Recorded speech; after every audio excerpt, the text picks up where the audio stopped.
क्या अभी आप एक महंगा फ़ोन खरीदने के बारे में सोच रहे हैं? हाँ बिल्कुल। अगर सोच रहे हैं तो थोड़ा सा रुक जाइए, क्योंकि कुछ ही दिनों के अंदर सैमसंग का जो S24 सीरीज़ है वो लॉन्च होने वाला है। और ये एक ऐसा सीरीज़ है सैमसंग का जिसको लेकर लोग आईफोन की तरह ही वेट करते हैं। अच्छा, और बस कुछ ही दिनों के अंदर जो सैमसंग का S24 सीरीज़ है वो लॉन्च होने वाला है, जिसको लेकर बहुत सारे लोग एक्साइटेड हैं। और अगर आप इस टाइम एक महंगा फ़ोन खरीदने के बारे में सोच रहे हैं तो इस वीडियो को पूरा ज़रूर देखना, क्योंकि हो सकता है कि इस वीडियो को देखने के बाद आपका जो डिसीजन है वो थोड़ा सा चेंज हो जाए। क्योंकि आज के वीडियो में हम S24 सीरीज़ के फुल स्पेसिफिकेशन और जो लॉन्च डेट है उसके बारे में बात करने वाले हैं। नहीं, मैं नहीं मानता। पर मानना पड़ेगा। क्या बोला तूने? तो सबसे पहले नए साल के इस पहले महीने में आप लोगों को सैमसंग की तरफ से S24 सीरीज़ लॉन्च होते हुए देखने को मिल जाएगा, क्योंकि इस सीरीज़ का जो ऑफिशियल लॉन्च डेट है वो अनाउंस्ड हो चुका है। 17 जनवरी को इस सीरीज़ का जो लॉन्च डेट है वो रखा गया है। सो अगर आप लॉन्च इवेंट देख सकते हैं तो ज़रूर देखना, वरना दूसरे दिन बताने के लिए तो हम है ही। अच्छा। और उसी के साथ दो बात और कि सैमसंग इस बार अपने S24 सीरीज़ को AI फ़ोन के नाम से इंट्रोड्यूस करने वाला है। इसका मतलब इस बार आपको इस फ़ोन में AI के बहुत सारे खेल देखने को मिलने वाले हैं। क्या बात है सर, क्या बात है सर, जिसके बारे में हम आगे वीडियो में बात करेंगे। और इसी के साथ दूसरा बात यह है कि इस बार भी आप लोगों को इस सीरीज़ में 3 फ़ोन ही देखने को मिलेंगे, S24, S24 प्लस और S24 अल्ट्रा। और अगर इन फ़ोन के स्पेसिफिकेशन के बारे में बात करें तो इतना जल्दी क्या है? क्या? तो स्पेसिफिकेशन के मामले में सबसे पहले आता है डिज़ाइन। और डिज़ाइन के बारे में मैं आप लोगों को क्या ही बताऊँ। आप लोगों को शायद पता हुआ कि डिज़ाइन के समय इन सारे कंपनीज़ के पास पैसे ख़त्म हो जाते हैं, इनके पास पैसे नहीं होते, इसलिए वो लोग डिज़ाइन के ऊपर ज़्यादा काम नहीं करते और डिज़ाइन में आप लोगों को ज़्यादा कोई चेंजेस देखने को भी नहीं मिलता है। बात तो सही है। और इस बार भी एकदम सेम ही है। डिज़ाइन में आप लोगों को ज़्यादा कोई चेंजेस देखने को नहीं मिलेगा। S24 सीरीज़ में जो S23 है उसके जैसे आपको डिज़ाइन देखने को मिलेगा। बस जो S24 और S24 प्लस है उसके अंदर आप लोगों को एल्युमिनियम का आर्मर देखने को मिलेगा। और जो S24 अल्ट्रा है उसके अंदर आपको टाइटेनियम का फिनिश देखने को मिलेगा। और इस जगह पर मुझे बस ये देखना है कि सैमसंग का टाइटेनियम गिरने के बाद जिंदा रहता है या फिर ये भी एप्पल की तरह मतलब बिखर जाता है। शाबाश। और इसको छोड़कर अगर देखा जाए तो डिज़ाइन में आपको ज़्यादा कोई चेंजेस देखने को नहीं मिलेगा। जो डिज़ाइन है वो लगभग सेम ही है। और ये जो फ़ोन है ये फ़ोन आपको 4 कलर ऑप्शन में देखने को मिलेगा, black, grey, violet and yellow. और डिज़ाइन की बात करें तो डिज़ाइन में तो बस इतना ही है। क्या? और अगर कोई मेजर चेंजेस हमें डिज़ाइन में देखने को मिलता भी है तो हमें लॉन्च इवेंट में पता चल जाएगा। ठीक है, समझ गया। लेकिन अगर बात करें डिस्प्ले की तो इसमें आप लोगों को कुछ चीज़ें देखने को मिलेंगी, जैसे कि S24 में आप लोगों को 6.2 इंचेस का एक FHD plus dynamic AMOLED display देखने को मिलेगा, जो कि बहुत ही अच्छी बात है। क्योंकि अगर ये नहीं होता तो मैं इसको फ़ोन नहीं बोलता, क्योंकि आप पैसे किस लिए ले रहे हो। अच्छा। और उसी के साथ जो S24 प्लस और जो S24 अल्ट्रा है इसके अंदर आप लोगों को QHD plus dynamic AMOLED display देखने को मिलेगा। और हायर रिफ्रेश रेट आपको तीनों फ़ोन में ही देखने को मिलेगा। तो मतलब रिफ्रेश रेट को मिलकर और डिस्प्ले में उतना ज़्यादा आपको प्रॉब्लम नहीं होगा। और एक और चीज़ है, इस बार आप लोगों को सैमसंग के इस सीरीज़ के फ़ोन में ब्राइटनेस को लेकर कोई भी प्रॉब्लम नहीं होने वाला है, क्योंकि इस बार आप लोगों को S24 सीरीज़ में 2600 तक का पीक ब्राइटनेस देखने को मिलेगा। मतलब डिस्प्ले में आपको ब्राइटनेस को लेकर कोई भी इशू नहीं आने वाला है। तो मतलब आप ये कह सकते हैं कि जो डिस्प्ले है वो ठीक ठाक और अच्छा आप लोगों को देखने को मिलेगा। और इसी के साथ ये जो फ़ोन है ये आप लोगों को IP68 वाटर रेजिस्टेंट रेटिंग के साथ देखने को मिलेगा। इसलिए इस फ़ोन को समंदर या फिर तालाब झील में मत गिरा देना ये सोचकर कि एप्पल की तरह वापस आएगा। ये वापस नहीं आएगा, ये उधर ही मर जाएगा। क्या क्या क्या क्या क्या? पर हाँ, आप इसको हल्का फुल्का कि बहुत ज़्यादा ही पानी में आप अगर इसको गिराते हो तो ये सही से काम करेगा। और मेरे हिसाब से डिस्प्ले में आप लोगों को कोई इशू नहीं होने वाला है। लेकिन बात करें अगर इस फ़ोन के कैमरा के बारे में तो इस फ़ोन में आप लोगों को बहुत सारी अच्छी चीज़ देखने को मिलेगी राजा जी। क्योंकि सबसे पहले तीनों फ़ोन में आप लोगों को डुअल टेलीफोटो सेंसर देखने को मिलेगा। और S24 और S24 प्लस में आप लोगों को अप टू 3x तक का टेलीफोटो जूम लेंस देखने को मिलेगा। उसी के साथ 50 मेगापिक्सल का मेन AI सेंसर होगा। ये एक AI कैम होगा जिसके अंदर आप लोगों को AI के बहुत सारे फीचर्स देखने को मिलेंगे। उसी के साथ 30x पेस जूम का सपोर्ट भी मिलेगा। लेकिन सबसे ज़्यादा अपडेट आप लोगों को S24 अल्ट्रा में ही देखने को मिलेगा, क्योंकि इस फ़ोन में आप लोगों को 200 मेगापिक्सल का मेन सेंसर होगा। ये भी एक AI कैम ही होगा, जिसके अंदर आप लोगों को AI के बहुत सारे फीचर्स देखने को मिलेंगे। क्या क्या फीचर्स होंगे ये तो अभी तक बाहर निकल कर नहीं आए, लेकिन AI के बहुत सारे फीचर्स देखने को मिलेंगे। उसी के साथ 50 मेगापिक्सल का एक टेलीफोटो सेंसर होगा, जिसके अंदर आप लोगों को 10x तक का ऑप्टिकल जूम मिलेगा, और उसी के साथ एक और 10 मेगापिक्सल का आप लोगों को टेलीफोटो सेंसर मिलेगा, जिसके अंदर आप लोगों को 5x तक का ऑप्टिकल जूम देखने को मिलेगा, और एक और 12 मेगापिक्सल का अल्ट्रा वाइड सेंसर भी मिलेगा।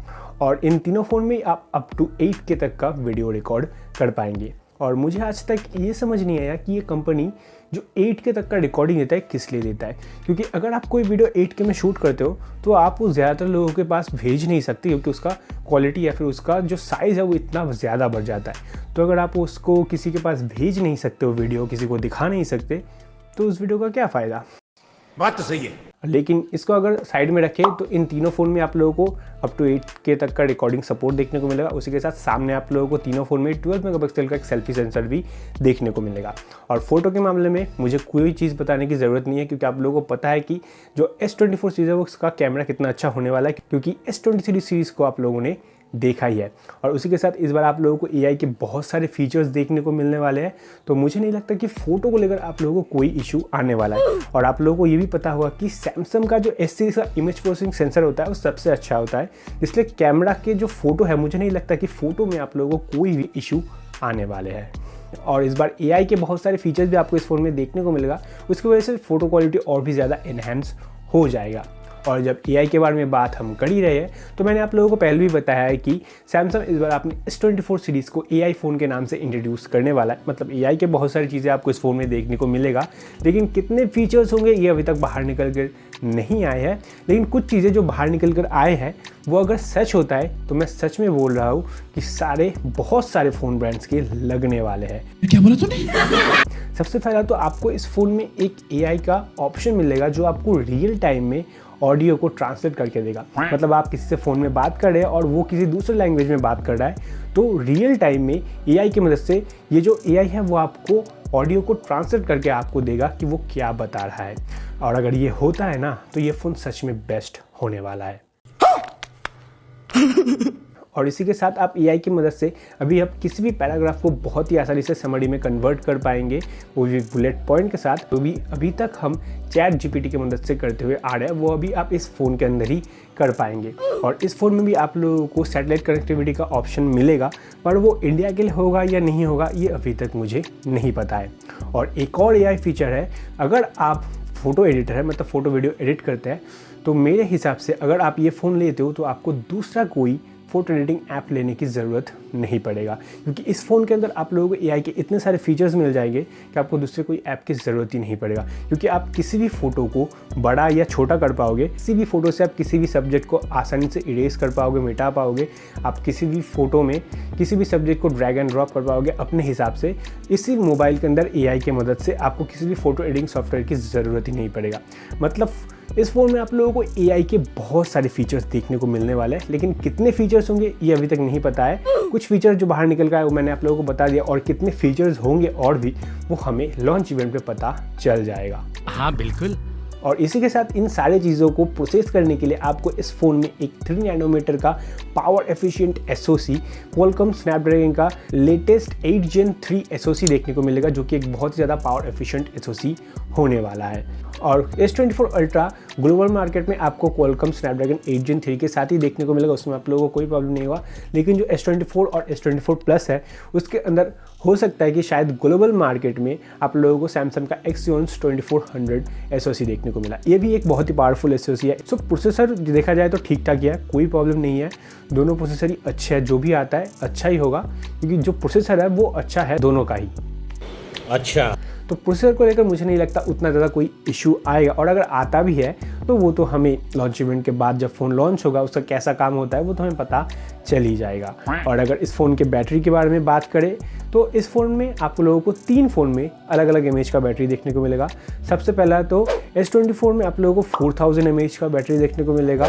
S24 प्लस में आप लोगों को 4900 mAh का लिथियम लाइन बैटरी देखने को मिलेगा। और जो S24 अल्ट्रा है इसके अंदर आप लोगों को 5000 mAh का एक लिथियम लाइन बैटरी देखने को मिलेगा। मतलब तीनों फ़ोन में आपको अच्छा खासा बैटरी देखने को मिला। एक दिन का बैकअप ये तीनों फ़ोन ही आपको शायद निकाल के दे देंगे, क्योंकि जो बैटरी है वो ठीक ठाक ही है। क्योंकि आईफोन में तो अभी तक हमें 3500 या फिर 4200 तक की mAh का ही बैटरी मिलता है, उससे ज़्यादा नहीं मिलता। तो इसीलिए मुझे नहीं लगता कि बैटरी में भी आप लोगों को ज़्यादा कोई इशू होने वाला है। और अगर ओवरऑल इस फ़ोन के स्पेसिफिकेशन के बारे में बात करें तो अभी तक तो फ़ोन अच्छा है, मुझे तो अच्छा ही लग रहा है कि फ़ोन में कोई इशू नहीं होगा। लेकिन अगर कोई इशू होता भी है, एक्चुअल में फ़ोन कैसा होगा, अगर कोई इशू होता भी है तो वो तो हमें लॉन्च इवेंट के बाद ही पता चलेगा। जब फ़ोन इन हैंड आएगा, लोगों के पास जब फ़ोन आएगा उसी के बाद ही हमें पता चलेगा। जो फ़ोन का एक्चुअल फीचर्स है, जो फ़ोन कैसा है, वो हमें उसी के बाद ही पता चलेगा। तो देखते हैं कि फ़ोन कैसा होता है, वेट करते हैं लॉन्च इवेंट के लिए, उसके बाद तो हमें पता चल ही जाएगा। और जो लॉन्च इवेंट है उसके बारे में तो आप लोगों को बता ही दिया है कि 17 जनवरी को जो लॉन्च इवेंट है वो रखा गया है। अगर आप देख सकते हैं तो ज़रूर देखना, वरना बताने के लिए तो हम है ही। तो दोस्तों आज के वीडियो में बस इतना ही। वीडियो अगर पसंद आया तो वीडियो को लाइक एंड शेयर जरूर करना, और अगर हमारे चैनल में न्यू है तो चैनल को सब्सक्राइब और बेल आइकन बटन को प्रेस भी ज़रूर करना। तो मिलते हैं अपने ऐसे ही एक इंटरेस्टिंग वीडियो में। हाँ बिल्कुल, हाँ बिल्कुल।